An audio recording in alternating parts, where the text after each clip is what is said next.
Hi, Larry. Hey, Graham. Hi, my name is Graham Resnick. I'm a filmmaker, writer, director, sound designer, and I started working with Larry Fessenden about 10, 15 years ago through my friend Ty West, who I grew up with, and have done a lot of sound design with on his films.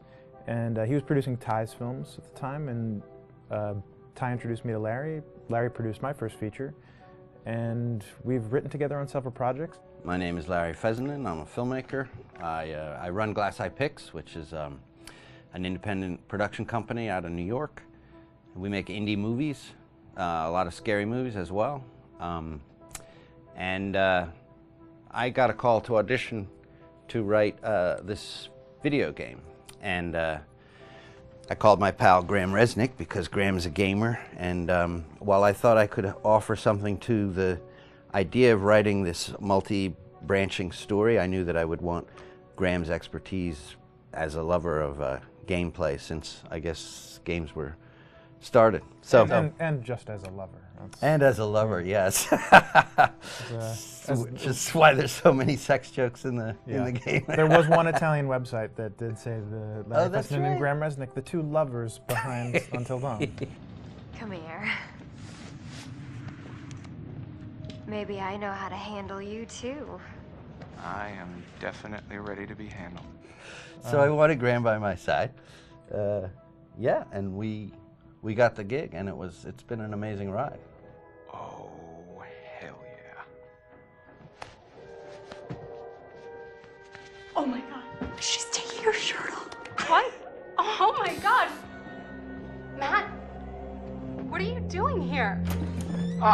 Hannah. I'm sorry, Hannah. This all got out of hand, but...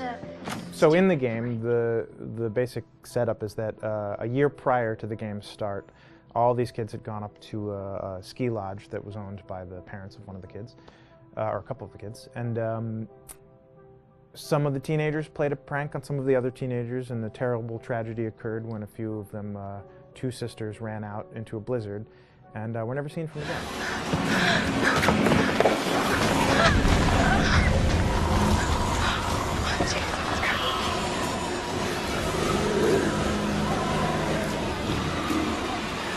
So now, a year later, this is kind of torn apart, this group of friends. They've gone through some trials and tribulations in the past year. The brother of the two girls has had a lot of psychological issues, and to kind of help him cope and help them all get over it, they all returned to the lodge a year later, back up on the mountain.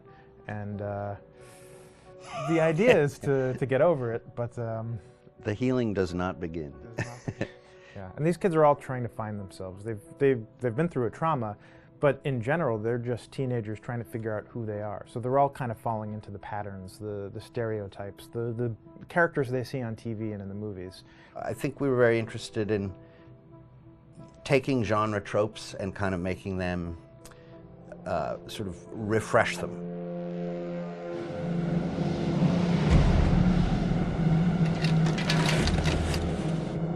Hey, did you see that? Dad said it'd just be us this weekend. We're familiar with how slasher movies work. Most people have seen some horror movies, and we have established notions and preconceptions about the roles of the players in horror movies and how they talk and how they get killed and how they have sex. And to bring you into the game that way and then subvert a lot of those expectations was kind of our goal. They're haunted by some incident that happened in their past, which I think you pretty much figure out that that's going to have a role in their interaction. Yeah, so I think what was fun was we take some sort of stock characters and we try to give them some shape, but at least at the beginning they're recognizable in the way of groups of friends. There's the jock and the bitchy girl and the rivalries between everyone. And oh my gosh, and really fun characters too. Like we just had so much fun living in the minds of these characters through writing the script. What do you think? Jesus! It was fun. I think we were looking to get that kind of banter that you see both in movies, but also that you absolutely have with friends, and sort of those inside jokes. And of course, as writers and as friends ourselves, we sort of developed little tracks, and we try to give the characters that kind of vibe.